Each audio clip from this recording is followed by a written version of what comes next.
नमस्कार दोस्तों, आशा करता हूँ आप सब अच्छे होंगे। मैं आपको अपने YouTube चैनल लेखपाल डायरी पर एक बार फिर स्वागत करता हूँ। आज जिस इम्पोर्टेंट टॉपिक के ऊपर हम वीडियो बनाने जा रहे हैं उसमें हम देखेंगे कि आबादी भूमि या आपकी ग्रामीण आबादी किसे कहते हैं और क्या भूमिधरी जमीन जैसे जो आपकी संक्रमणी खाते की भूमि होती है उसको क्या आबादी के तौर पर यानी निवास के तौर पर आप अपने मकान बनाने के तौर पर प्रयोग कर सकते हैं कि नहीं।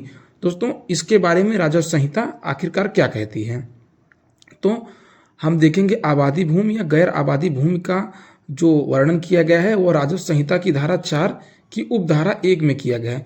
दोस्तों, राजस्व संहिता की धारा 4 कई परिभाषाओं को डिफाइन करता है, शब्दावली की परिभाषाओं को डिफाइन करता है। जैसे आबादी भूमि क्या होती है, कृषि का शब्द क्या मतलब क्या होता है, और भूमि प्रबंधन समिति का क्या मतलब होता है, कलेक्टर का क्या मतलब होता है, खतौनी का क्या मतलब होता है, ऐसी परिभाषाएं बताई गई हैं।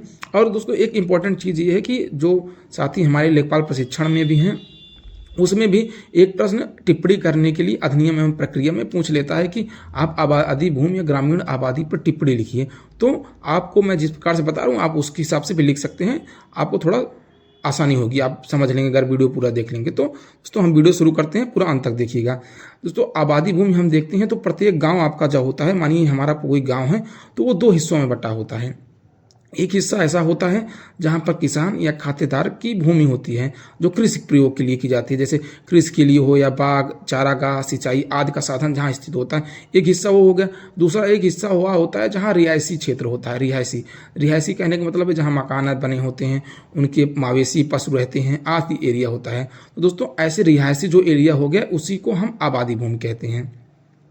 अगर हम देखेंगे राजस्व संहिता की धारा 4(1) में आबादी की क्या परिभाषा दी गई है दोस्तों, तो आबादी का तात्पर्य ग्राम सभा के उस क्षेत्र से जिसका उपयोग उसके निवासियों के लिए आवास या अथवा उसके सहायक प्रयोजन के लिए, सहायक प्रयोजन मतलब जैसे रहन सहन मतलब वृक्ष उगे हुए हों दोस्तों, जहाँ आबादी रहेगी वहीं पर वृक्ष होंगे, कुएं होंगे, सिंचाई मतलब आपके चारागाह पशु होंगे तो उनके लिए किया जाता हो, ऐसी भूमि को हम आबादी भूमि कहते हैं।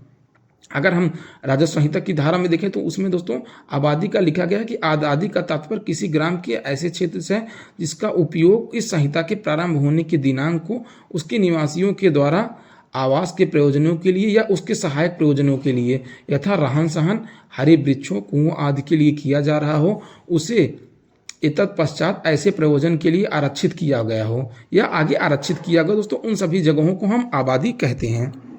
अब आगे चलते हैं कि क्या आबादी जमीन को हम भूमिधरी जमीन जो होती है, भूमिधरी संक्रमणी बीमारी जो भूमिधर होते हैं आबादी के लिए इस्तेमाल कर सकते हैं।